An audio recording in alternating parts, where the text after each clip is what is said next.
we're all about art and culture on Safari Live, and we've got a very special guest, a very well-known artist. Some of you may have heard of him. Picasso has joined us, and he's in the tent. Picasso, the house husband indeed. Such has my life come down to the sweeping of my canvas home. Now, Byron was mentioning ruminants the other day in context of the giraffe, and so I thought I would just explain a little bit more about that, simply because I think we often talk about it, but we don't often really understand what's going on. So here is the stomach of a ruminant. This is the esophagus, which in this part of the world we spell something like this, esophagus, and it would be attached, of course, to the throat and then the mouth with the teeth in it. Very nice. The rest of the animal will be drawn shortly.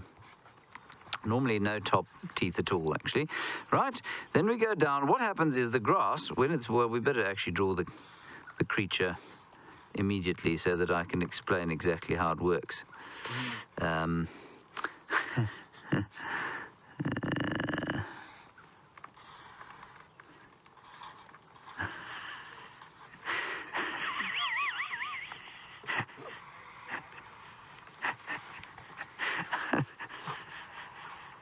I don't know what kind of an animal this is.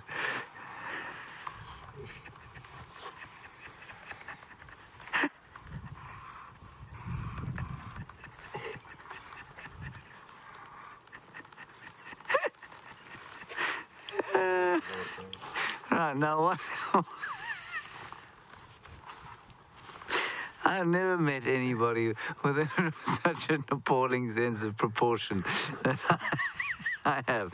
Right, so the grass goes into this animal's mouth, this pseudo cow auroch thing that we have going here, and there we are. It travels in here, and it is barely chewed the first time round, so it travels down. It's green, you see. It goes like this, and it skips this part here, and it goes into what we call the rumen. And in the rumen, the initial phases of a sort of bacterial digestion take place. So the rumen is this big chamber here. It's all over the place. There's all the rumen there. I think there's some baboons. Either that or Steph approaching the tent, I can't tell. We'll just keep an eye out there because I think there might be some baboons. So there we have the rumen, right? And that's where the giraffe or the auroch cow thing will store all of the grass in there. And then when the rumen is full, it lies down in the shade, or in the giraffe's case, just starts standing still and looking gormless. And then it goes and starts to re-chew its food. So it comes from the rumen, back up the esophagus, and is chewed by the grinding teeth of the auroch/cow. Then from here, and how the exact physiological mechanism of that, I'm not really sure. Then it goes into this part of the stomach here, where there is a different suite of bacteria living. This thing is called the reticulum.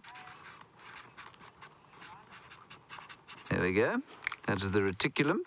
And from the reticulum, it goes down through here into the omasum.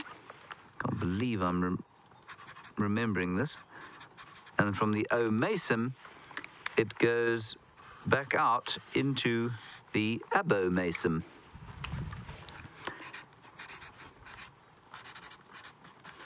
Right?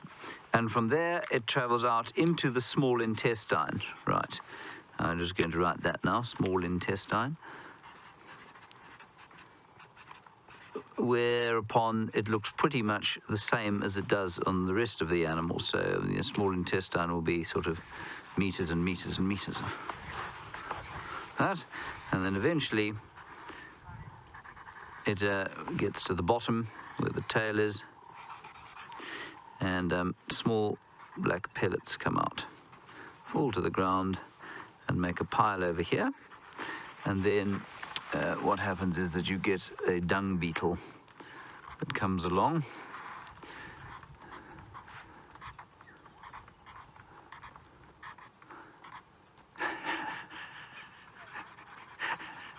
And it eats the dung. So that is basically the ruminant's digestive system. David, could we just take a moment to look at the entire picture there? I think that's beautiful. Barry, I think you were saying that you didn't think my cow Larry, you didn't believe that this would have stood the test of time, that is the evolutionary test. Yes, possibly not. Right.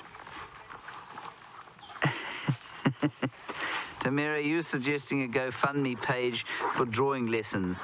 Tamira, I think that if you don't think I can draw, I think that you have very poor taste in art.